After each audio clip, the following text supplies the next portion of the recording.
Hello ಸ್ನೇಹಿತರೆ, welcome back to my channel. ನಾನು Chaitra and ಇವತ್ತು ಕ್ಲೀನಿಂಗ್ ರೂಟೀನನ್ನು ನಿಮ್ಮ ಜೊತೆ ಶೇರ್ ಮಾಡ್ತಾ ಇದ್ದೀನಿ. ಆ್ಯಂಡ್ ಇದರಲ್ಲಿ ಕೆಲವೊಂದು ಕ್ವೆಶನ್ಸ್ಗಳು ಇತ್ತು ನಿಮ್ಮಿಂದ, ಅದನ್ನು ಆನ್ಸರ್ ಕೂಡ ಮಾಡ್ತೀನಿ. ವೆರಿ ಫಸ್ಟ್ ಥಿಂಗ್, ನಾನು ಶನಿವಾರ ವ್ಲಾಗ್ ಪೋಸ್ಟ್ ಮಾಡಿಲ್ಲ, ಬುಧವಾರನೂ ಮಾಡಬೇಕಿತ್ತು, ಮಾಡಲಿಲ್ಲ. ಯಾಕೆ ಅಂದರೆ ತುಂಬ ರೀಸನ್ಸ್ ಇದೆ. ಲೈಕ್ ಸಾನುಗೆ ಎಕ್ಸಾಮ್ ನಡೀತಾ ಇದೆ, ನಿಮಗೆ ಗೊತ್ತು. ಅವಳಿಗಂತೂ 3-4 ಚಾಪ್ಟರ್ಸ್ ಇರೋದ್ರಿಂದ ನಾನು ಮನೆ ಕೆಲಸದ ಜೊತೆ ಅದು ಮಾಡ್ತಾ ಇದ್ರೆ ನನಗೆ ಟೈಮೇ ಸಿಗ್ತಾ ಇರಲಿಲ್ಲ. ಅದು ಒಂದು. ಆದರೂ ಕೂಡ ನಾನು ಟೈಮ್ ಮಾಡಿಕೊಂಡು ಮಧ್ಯ ನೀನೇ ಓದ್ಕೊ ಅಂತ ಹೇಳಿಬಿಟ್ಟು ನಾನು ಎಡಿಟ್ ಮಾಡ್ತಾ ಇದ್ದೆ. ಅದರ ಜೊತೆ ನನಗೆ ಕ್ರ್ಯಾಂಪ್ಸ್ ಶುರು ಆಯಿತು. ಸೊ ಕ್ರ್ಯಾಂಪ್ಸ್ ಬಂದ್ರಂತೂ ಟೈಮಿಂಗ್ಸು ಫುಲ್ ಮೇಲೆ ಕೆಳಗಡೆ ಆಗಿಬಿಡುತ್ತೆ. ಒಂದು ಹಾಫ್ ಡೇ ನಾನು ಏನೂ ಕೆಲಸ ಮಾಡೋಕ್ಕಾಗೋದಿಲ್ಲ, ಮೂಡ್ ಆಫ್ ಆಗಿಬಿಡುತ್ತೆ. ಅದಕ್ಕೆ ನನಗೆ ಎಡಿಟ್ ಮಾಡೋದಕ್ಕೆ ಸ್ವಲ್ಪ ಕಷ್ಟ ಆಯಿತು. ಡೇಟ್ ಕೂಡ ಎಕ್ಸ್ಪೆಕ್ಟ್ ಮಾಡ್ತಾ ಇದ್ದೆ, ಸೊ ಡೇಟ್ ಕೂಡ ಬಂತು. ಹಾಗಾಗಿ ಇಷ್ಟೆಲ್ಲ ರೀಸನ್ ಒಂದಿಗೆ ನನಗೆ ಸ್ವಲ್ಪ ಕಷ್ಟ ಆಯಿತು. ಆ ಕಡೆ ಈ ಕಡೆ ಆಯಿತು ಡೇಟ್ಸ್. ಸ್ಯಾಟರ್ಡೆ ಮತ್ತು ಬುಧವಾರ ಮಿಸ್ ಕೂಡ ಆಯಿತು. ಇನ್ನೂ ಒಂದು ಮೆನ್ಷನ್ ಮಾಡೋದು ಮರೆತೆ, IT ರಿಟರ್ನ್ ಫೈಲ್ ಮಾಡಬೇಕಿತ್ತು. ನಾನು ಯೂಶ್ವಲಿ ರಾಜೇಶ್ದು ನಾನೇ ಮಾಡೋದು. ಈ ಸಾರಿ ಸ್ವಲ್ಪ ಎಕ್ಸ್ಟ್ರಾ ಥಿಂಗ್ಸ್ ಇತ್ತು, ಅದು ಸ್ವಲ್ಪ ಟೈಮ್ ಹಿಡಿಸ್ತು. ಹಾಗಾಗಿ ಅದ್ರ ಮೇಲೆ ಕೂಡ ಕಾನ್ಸಂಟ್ರೇಟ್ ಮಾಡ್ತಾ ಇದ್ದಿದ್ದರಿಂದ ನನಗೆ ಟೈಮಿಗೆ ಕರೆಕ್ಟಾಗಿ ಪೋಸ್ಟ್ ಮಾಡೋದಕ್ಕೆ ಸ್ವಲ್ಪ ಕಷ್ಟ ಆಯಿತು ಸ್ನೇಹಿತರೆ. So apology for that. ಅದನ್ನು ಮುಂಚೆ ಮೆನ್ಷನ್ ಮಾಡಿಬಿಟ್ಟು ಆಮೇಲೆ ಈಗ ನನ್ನ ವ್ಲಾಗ್ ಸ್ಟಾರ್ಟ್ ಮಾಡ್ತೀನಿ, ಬನ್ನಿ. ಸೊ ಹೇಳ್ದಾಗೆ ಇವತ್ತಿನ ವ್ಲಾಗು ಕ್ಲೀನಿಂಗ್ ವ್ಲಾಗ್ ಆಗಿರುತ್ತೆ. ಸೊ ಇವತ್ತು ನಾನು ಕೆಲವೊಂದು ಪ್ರಶ್ನೆಗಳಿಗೆ ಉತ್ತರ ಕೊಡ್ತೀನಿ ಅಂತ ಹೇಳಿದ್ನಲ್ಲ. ಮೊದಲನೇದಾಗಿ ಡಿಶ್ ವಾಷರ್ ಬಗ್ಗೆ ಅದರದ್ದು ರಿವ್ಯೂ ಕೊಡಿ, ತುಂಬ ದಿನ ಆಯಿತು ನೀವು ಹೇಳಲೇ ಇಲ್ಲ, ಅದು ಹೇಗೆ ಪರ್ಫಾರ್ಮ್ ಮಾಡ್ತಾ ಇದೆ ಅಂತ ಕೇಳಿದ್ರಿ. ಪರ್ಫಾರ್ಮೆನ್ಸ್ ಅಂತೂ ಮೊದಲು ಹೇಗಿತ್ತೋ ಈಗಲೂ ಹಾಗೇ ಇದೆ, ಏನೂ ಡಿಫ್ರೆನ್ಸ್ ಇಲ್ಲ. Very happy with it. ಒಂಥರ ಒಂದು ಪಾರ್ಟ್ ಆಫ್ ಅವರ್ ಲೈಫ್ ಆಗಿಬಿಟ್ಟಿದೆ. ಅದಿಲ್ಲ ಅಂದರೆ ನಮಗೆ ಸ್ವಲ್ಪ ಮ್ಯಾನೇಜ್ ಮಾಡೋದೀಗ ಕಷ್ಟ ಆಗುತ್ತೆ. ಜಸ್ಟ್ ಲೈಕ್ ವಾಷಿಂಗ್ ಮಷೀನ್ ಇಲ್ಲ ಅಂದರೆ ಹೇಗಾಗುತ್ತೆ ಆ ರೀತಿಯಲ್ಲಿ.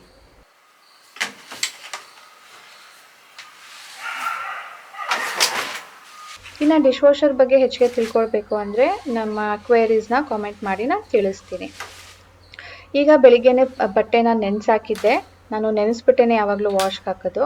ಸೊ ಅದನ್ನು 1 hour ಆಗಿತ್ತು ಅಂದ್ಬಿಟ್ಟು ಇವಾಗ ವಾಶ್ಗೆ ಹಾಕಿದ್ದೀನಿ. ಆಟೋಮ್ಯಾಟಿಕ್ ಸೆನ್ಸರ್ ಆನ್ ಮಾಡ್ತಾ ಇದ್ದೀನಿ. ಸೆನ್ಸರ್ ಇರಲಿ, ಮಷೀನು ಆನೇ ಆಗ್ತಾ ಇಲ್ಲ.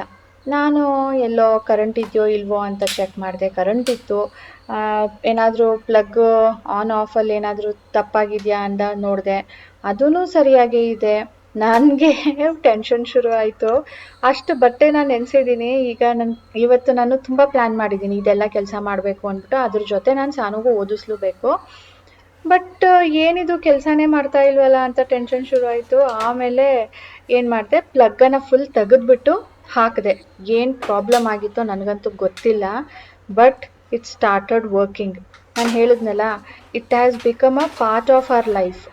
ಅದೇ ಥರ ನಮ್ಮ ಡಿಶ್ ವಾಷರ್ ಕೂಡ.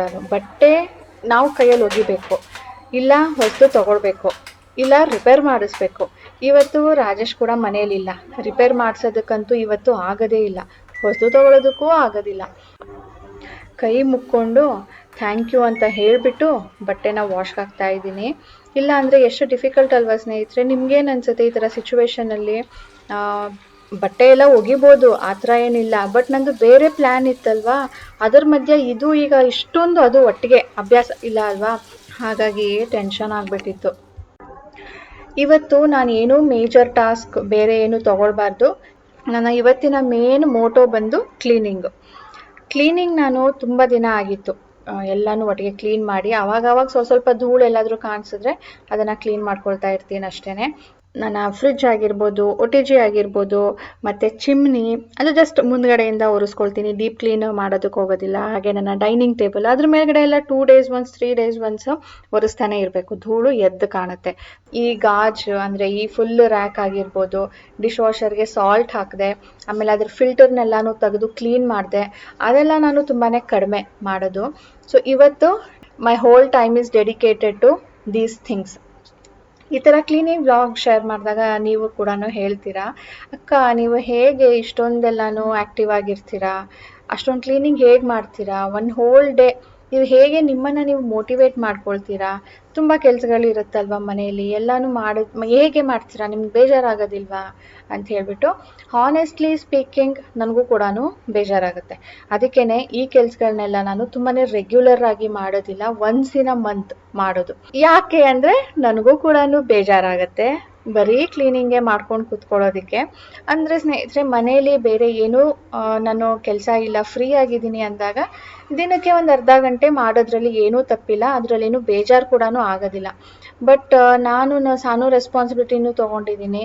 ಅದ್ರ ಜೊತೆ ನಾನು ಒಂಥರ ವರ್ಕಿಂಗ್ ವುಮೆನ್ ಅಲ್ವಾ, ಎಡಿಟಿಂಗ್ ಎಲ್ಲ ನಾನೇ ಮಾಡಬೇಕು. ಆವಾಗ ನನಗೆ ಸ್ವಲ್ಪ ಕಷ್ಟ ಅನಿಸುತ್ತೆ. ಕ್ಲೀನಿಂಗ್ನ ಸ್ವಲ್ಪ ಪೋಸ್ಟ್ಪೋನ್ ಮಾಡ್ಕೊಳ್ತೀನಿ ನಾನು ಕೂಡ.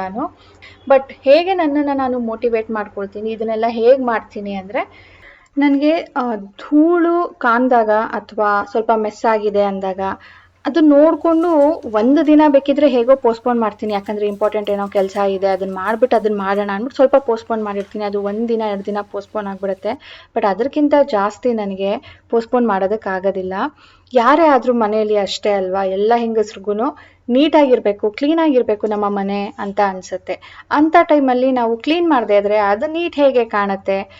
ಕೆಲವೊಬ್ರು ಮನೆಯಲ್ಲಿ ಕೆಲಸದವ್ರು ಇರ್ತಾರೆ, ಫೈನ್, ಅವ್ರ ಹತ್ರ ಮಾಡಿಸ್ಕೊಳ್ಬೋದು. ಆದರೆ ಒಂದು ಗೃಹಿಣಿಯಾಗಿ ಮನೆಯಲ್ಲಿ ಎಲ್ಲ ರೆಸ್ಪಾನ್ಸಿಬಿಲಿಟಿನೂ ನಾವೇ ತಗೊಂಡಾಗ ಅದು ಸ್ವಲ್ಪ ಪೋಸ್ಟ್ಪೋನ್ ಆಗುತ್ತೆ ಅಷ್ಟೇ. ಬಟ್ ಆ ಧೂಳು ಯಾವಾಗ ಕುತ್ಕೊಂಡಿರುತ್ತೋ ಅದೇ ನನಗೆ ಒಂಥರ ಮೋಟಿವೇಶನ್, ಇದನ್ನು ಮಾಡಬೇಕು, ಈ ಕೆಲಸನ ಮುಗಿಸ್ಬೇಕು ಅನ್ನೋ ರೀತಿಯಲ್ಲಿ. ಮನೆಯಲ್ಲಿ ಎಷ್ಟು ಇಂಪಾರ್ಟೆಂಟ್ ಆಗಿ ನಾವು ಅಡುಗೆ ಮಾಡ್ತೀವೋ, ಎಲ್ಲರ ಕೇರ್ ಮಾಡ್ತೀವೋ, ನಮ್ಮ ಕೇರ್ ಮಾಡದೇ ಇದ್ರೂ ಕೂಡ ನಾವು ಮನೆ ನೀಟಾಗಿರಬೇಕು ಅಂತ ಬಯಸ್ತೀವಿ ಅಲ್ವಾ. So that's the biggest motivation. ನನಗೆ ಒಂಥರ ನೆಗೆಟಿವಲ್ಲಿ ಪಾಸಿಟಿವ್ ಹುಡುಕ್ಬೇಕು ಅಂದರೆ ಯಾವಾಗ ಎಲ್ಲಿ ಧೂಳು ಕಾಣುತ್ತೋ ಅದೇ ನನಗೆ ಮೋಟಿವೇಶನ್ನು ಕ್ಲೀನ್ ಮಾಡೋದಕ್ಕೆ. ಆಮೇಲೆ ಇನ್ನೂ ಒಂದು ಏನು ಗೊತ್ತಾ, ಇದು ನೀವು ಕೂಡ ಫೀಲ್ ಮಾಡಿರಬೇಕು. ಕೆಲಸ ಶುರು ಮಾಡೋ ಮುಂಚೆ ಅಯ್ಯೋ ಕೆಲಸ ಇದೆಯಲ್ಲಪ್ಪ, ಇದನ್ನು ಮಾಡಬೇಕಲ್ಲಪ್ಪ ಅಂತ 1 ಸೆಕೆಂಡ್ ಆದರೂ ನಮ್ಮ ಮನಸ್ಸಲ್ಲಿ ಅನಿಸುತ್ತೆ, ಇಷ್ಟೊಂದಿದೆ, ದಿನ ಕ್ಲೀನ್ ಮಾಡಿ ಬೇಜಾರಾಗ್ಬಿಟ್ಟಿದೆ ಅಂತ. ಆದರೆ ಒಂದು ಸಾರಿ ನಾವು ಒರೆಸೋದಕ್ಕೆ ಶುರು ಮಾಡಿದ್ರೆ ಅಥವಾ ಕ್ಲೀನ್ ಮಾಡೋದಕ್ಕೆ ಶುರು ಮಾಡಿದ್ರೆ ಇದಾಯ್ತಾ, ಇದ್ರ ಜೊತೆ ಅದು ಮಾಡಿಬಿಡೋಣ ಅಂತ ಅನಿಸುತ್ತೆ ಅಲ್ವಾ, ಅದು ಎಕ್ಸ್ಟೆಂಡ್ ಆಗುತ್ತೆ. ಹಾಗಾಗಿ ನಾನು ಒಂದು ಸ್ವಲ್ಪ ಟೈಮ್ ಎಕ್ಸ್ಟ್ರಾ ಇಟ್ಕೊಂಡು ಕ್ಲೀನಿಂಗ್ ಕೆಲಸಕ್ಕೆ ಕೈ ಹಾಕ್ತೀನಿ. ಆ್ಯಂಡ್ ಇವತ್ತು ನಾನು ತಿಂಡಿಗೆ ಇನ್ನೂ ಮಾಡಿಲ್ಲ, ತಿಂಡಿಗೆ ಮಾಡೋದು ಇಲ್ಲ, ರಾಜೇಶ್ ಕೂಡ ಇಲ್ವಲ್ಲ, ಅದಕ್ಕೆ ನನಗೂ ಸಾನುಗೆ ಗಂಜಿ ಮಾಡ್ಕೊಂಡಿದ್ದೀವಿ. ಇದ್ರ ಮುಂಚೆ ಹಾಲು ಕುಡ್ದಿರ್ತೀವಿ, ಫ್ರೂಟ್ಸ್ ಆ್ಯಂಡ್ ನಟ್ಸ್ ಅಂದರೆ dry fruits and nuts full mix ಇಬ್ಬರು ತಿಂದಿರ್ತೀವಿ. ಅದ್ರ ಜೊತೆ ಒಂದೊಂದು ಪೀಸ್ ಬ್ರೆಡ್ ಕೂಡ ಆಗಿದೆ. ಇದು ಜಸ್ಟ್ ರಾಗಿ ಗಂಜಿ, ಅಂದರೆ ನೀರು ಬಿಸಿ ಮಾಡಿಬಿಟ್ಟು ಅದಕ್ಕೆ ರಾಗಿ ಹಿಟ್ಟು ಹಾಕ್ಬಿಟ್ಟು ಸ್ವಲ್ಪ ಉಪ್ಪು ಹಾಕಿ ಸ್ವಲ್ಪ ತುಪ್ಪ ಹಾಕಿಬಿಟ್ಟು ಮಿಕ್ಸ್ ಮಾಡಿ ಕುದಿಸ್ಬಿಟ್ಟು ಬೇಯಿಸ್ಕೊಂಡು ಅದನ್ನು ಕುಡಿಯೋದು. ನಾನು ಸ್ವಲ್ಪ ಇವತ್ತು ಥಿಕ್ ಮಾಡಿದ್ದೀನಿ, ಅದಕ್ಕೆ ಅದರಲ್ಲಿ ಸ್ಪೂನಲ್ಲಿ ತಿಂತಾ ಇದ್ದೀನಿ. ಇದ್ರ ಜೊತೆ ಮಜ್ಜಿಗೆನೂ ಹಾಕ್ಕೊಳ್ಬೋದು, ಒಳ್ಳೆಯದು ಅಂತ ಹೇಳ್ತಾರೆ. ಬಟ್ ನನಗೆ ಅದು ಟೇಸ್ಟ್ ಇಷ್ಟ ಆಗೋದಿಲ್ಲ. ಸರಿ, ಅದು ನಾನು ತಿಂದ್ಬಿಟ್ಟು ಸಾನುಗೆ ಅಲ್ಲಿ ಬೌಲಲ್ಲಿ ಕೊಟ್ಟಿದ್ದೀನಿ ನೋಡಿ. ಅವಳು ಓದ್ತಾ ಇದ್ಲು, ತಿಂತಾ ಬಂದು ಮಮ್ಮ ನನಗಿದು ಡೌಟು ಅಂತ ಹೇಳಿದ್ಲು. ಮ್ಯಾಥ್ ಡೌಟ್ ಇತ್ತು ಅಂದ್ಬಿಟ್ಟು ಕ್ಲಿಯರ್ ಮಾಡ್ತಾ ಇದ್ದೀನಿ.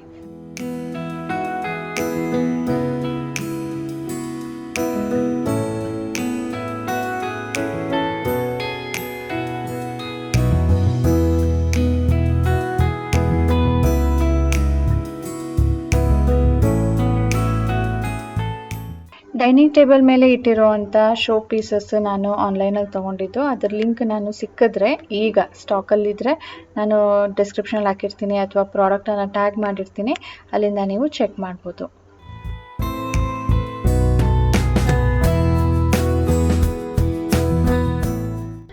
ನೆಕ್ಸ್ಟ್ ಕ್ಲೀನಿಂಗ್ ಟಾಸ್ಕ್ ಬಂದು ಗಾಜುಗಳು. ಅದು ಎಸ್ಪೆಷಲಿ ನಮ್ಮ ಯುಟಿಲಿಟಿಲಿರುವಂಥ ಹೈ ಗ್ಲಾಸಸ್, ಅಲ್ಲಿ ನನ್ನ ಕೈ ತಲುಪೋದಿಲ್ಲ, ಅದಕ್ಕೆ ಇದು ಯೂಸ್ ಮಾಡ್ತಾ ಇದ್ದೀನಿ. ಇದಕ್ಕೆ ಅಟ್ಯಾಚ್ಮೆಂಟ್ ಉದ್ದ ಮಾಡ್ಕೊಳ್ಬೋದು ನಾವು. ಈಗ ಇದು ಚಿಕ್ಕದಿದೆ, ಹ್ಯಾಂಡಲ್ ನಾವು ಇಟ್ಕೊಂಡು ಟೈಲ್ಸ್ ಕೆಳಗಡೆದು ಅಥವಾ ಗಾಜುಗಳೇನಾದರೂ ತೊಳಿಬೇಕು, ಒರೆಸ್ಕೊಳ್ಬೇಕು, ಮಿರರ್ ಕ್ಲೀನ್ ಮಾಡಬೇಕು ಅಂದರೆ ಕೈಯಲ್ಲಿ ಚಿಕ್ಕದಾಗಿ ಇಟ್ಕೊಂಡು ಹ್ಯಾಂಡಲ್ ತೊಳಿಬೋದು. ಆದರೆ ಅದು ಗಾಜು ಮೇಲ್ಗಡೆ ಇರೋದ್ರಿಂದ ನಾನು ಅಟ್ಯಾಚ್ಮೆಂಟ್ಸ್ ಯೂಸ್ ಮಾಡ್ತಾ ಇದ್ದೀನಿ.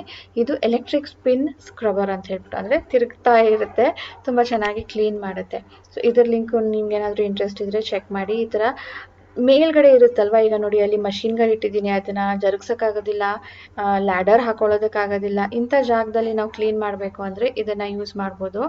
ನನಗೆ ಗಾಜುಗಳು ನೀಟಾಗಿರಬೇಕು ಅಂದರೆ ಹೊರಗಡೆದು ಒಳಗಡೆಯಿಂದನೇ ಕಾಣಬೇಕು, ಒಂಥರ ಡಲ್ ಆಗಿ ಕಾಣೋದು ನನಗೆ ಇಷ್ಟ ಆಗೋದಿಲ್ಲ. ಅದಕ್ಕೆ ಇದರಲ್ಲಿ ನಾನು ಯಾವಾಗಲಾದರೂ ಒಂದೊಂದು ಸಾರಿ ಕ್ಲೀನ್ ಮಾಡ್ಕೊಳ್ತೀನಿ. ಹೊರಗಡೆಯಿಂದ ಮಳೆ ಬರುತ್ತಲ್ವ, ಆಗ ಅದು ಕ್ಲೀನ್ ಆಗುತ್ತೆ. ಆದರೆ ಒಳಗಡೆ ಧೂಳು ಕೂತ್ಕೊಳ್ಳುತ್ತೆ, ಮಾಯಿಶ್ಚರ್ಗೆ ಧೂಳು ಕೂರುತ್ತೆ, ಅದನ್ನು ಒರೆಸ್ಕೊಳ್ಳೋದಕ್ಕಾಗೋದಿಲ್ಲ. ಸೊ ಇದನ್ನು ಯೂಸ್ ಮಾಡಿಕೊಂಡು ನಾನು ಕ್ಲೀನ್ ಮಾಡ್ಕೊಳ್ತೀನಿ. Very useful. ಇವತ್ತಿನ ಕ್ಲೀನಿಂಗ್ ಟಾಸ್ಕ್ಗೆ ಇಲ್ಲಿಗೆ ಫುಲ್ ಸ್ಟಾಪ್ ಹಾಕಿದ್ದೀನಿ. ಬಟ್ಟೆ ಕೂಡ ವಾಶ್ ಆಗಿತ್ತು, ಅದನ್ನು ಒಣಗಾಕ್ಬಿಟ್ಟು ಸ್ನಾನ ಮಾಡಿ ಬಂದು ಈಗ ಸಾನುಗೆ ಮತ್ತು ನನಗೆ ಸ್ವಲ್ಪ ಲೈಟಾಗಿ ಫುಡ್ ಪ್ರಿಪೇರ್ ಮಾಡ್ಕೊಳ್ತಾ ಇದ್ದೀನಿ. ಇವತ್ತು ರಾಜೇಶ್ ಕೂಡ ಇಲ್ಲ ಅಂತ ಹೇಳಿದೆ ಅಲ್ವಾ, ಅದಕ್ಕೆ ಅವ್ರು ಇಲ್ಲದೇ ಇರಬೇಕಾದ್ರೇ ನಾನು ಇದನ್ನು ಮಾಡಬೇಕು.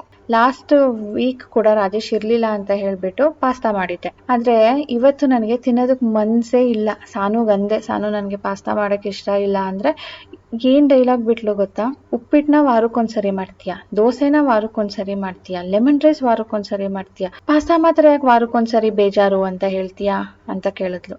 ಇಷ್ಟು ಹೇಳಿದ್ಮೇಲೆ ಇನ್ನೆಂತ ಮಾಡೋದು, ಅವಳಿಗೋಸ್ಕರ ಆದರೂ ಮಾಡೋಣ ಅಂತ ಹೇಳಿಬಿಟ್ಟು ಬರೀ ಅವಳಿಗೋಸ್ಕರ ಒಂದು ಅರ್ಧ ಬಟ್ಲಷ್ಟು ಮಾಡ್ತಾ ಇದ್ದೀನಿ. ಅದೂ ತರಕಾರಿ ಎಲ್ಲ ಹಾಕಿ ಮಾಡೋದಕ್ಕೆ ಇವತ್ತು ಮನಸ್ಸಿರಲಿಲ್ಲ ಅಂದ್ಬಿಟ್ಟು ಮ್ಯಾಗಿ ಇತ್ತು. ಸೊ ನನಗೆ ಸ್ವಲ್ಪ ನಾನು ಮ್ಯಾಗಿ ಎತ್ತಿಟ್ಕೊಂಡು ಆ ಮ್ಯಾಗಿ ಜೊತೆ ಪಾಸ್ತಾ ಹಾಕಿ ಅದೇ ಮಸಾಲೆದಲ್ಲಿ ಬೇಯಿಸ್ಬಿಟ್ಟು ಸಾನುಗೆ ಕೊಡ್ತಾ ಇದ್ದೀನಿ ಸ್ನೇಹಿತರೆ. ನೋಡಿ ಮಕ್ಕಳು ಹೆಂಗೆಲ್ಲ ಡೈಲಾಗ್ ಬಿಡ್ತಾರೆ ಅಂತ ಹೇಳಿ. ಇದು ಕೂಡ ವೀಟ್ ಪಾಸ್ತಾ, ನಾನು ಲಿಂಕ್ ಡಿಸ್ಕ್ರಿಪ್ಷನಲ್ಲಿ ಇಟ್ಟಿರ್ತೀನಿ. ನಿಮ್ಗೇನಾದರೂ ಇಂಟ್ರೆಸ್ಟ್ ಇದ್ದರೆ ತರಿಸ್ಕೊಳ್ಬೇಕಂದ್ರೆ ಆನ್ಲೈನಲ್ಲಿ ಸಿಗುತ್ತೆ, ಚೆಕ್ ಮಾಡಿ.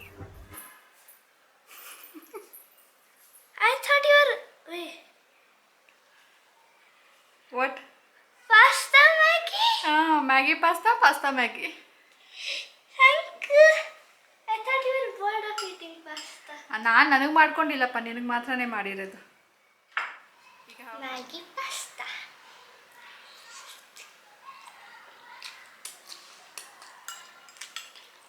ನಾನು ಮಾಡುವ ಚೋಸ್ಬಿಡ್ತದೆ.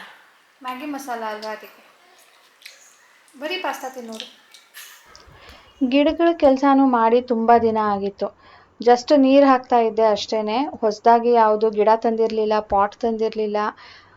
ಆದ್ರೂ ಸ್ವಲ್ಪ ಕೆಲಸಗಳಿತ್ತು. ಏನಪ್ಪ ಅಂದರೆ ಒಂದು ಸಸಿ ತಂದಿದ್ದೆ, ಅದನ್ನು ನೆಟ್ಟಿರಲಿಲ್ಲ, ನೀರಲ್ಲಿ ಹಾಕಿ ಬಿಟ್ಟಿದ್ದೆ. ಟೈಮ್ ಇರಲಿಲ್ಲ ನೆಡೋದಕ್ಕೆ ಅಂದ್ಬಿಟ್ಟು ನೀರಲ್ಲಿ ಹಾಕಿ ಬಿಟ್ಟಿದ್ದೆ. ಮತ್ತು ಅಲ್ಲಿ ಕ್ರಾಕರಿ ಯೂನಿಟ್ ಹತ್ರ 2 ಗಿಡಗಳಿಟ್ಟಿದ್ದೀನಲ್ವಾ, ಒಂದು ಮನಿ ಪ್ಲ್ಯಾಂಟು, ಒಂದು ಸ್ಪೈಡರ್ ಪ್ಲ್ಯಾಂಟು. ಅದು ಜಾಸ್ತಿ ದಿನ ನಂಗೆ ಒಳಗಡೆ ಇಟ್ಕೊಂಡ್ರೆ ಬೆಳೆಯೋದಿಲ್ಲ. ಮತ್ತು ಸ್ಪೈಡರ್ ಪ್ಲ್ಯಾಂಟ್ ಅಂತೂ ಎಲ್ಲೋ ಟರ್ನ್ ಆಗುತ್ತೆ, ಕಲರು ಡಾರ್ಕ್ ಇರೋದು ಲೈಟ್ ಆಗ್ತಾ ಬರುತ್ತೆ. ಅದಕ್ಕೆ ಏನು ಮಾಡಬೇಕು, ಒಂದು ವಾರ ನಾನು ಹೊರಗಡೆ ಇಡಬೇಕು, ಒಂದು ವಾರ ಒಳಗಡೆ ಇಟ್ಕೊಳ್ಬೇಕು, ಅಥವಾ 3 ಡೇಸ್ ಈ ಥರ ಎಕ್ಸ್ಚೇಂಜ್ ಮಾಡ್ತಾ ಇರಬೇಕು.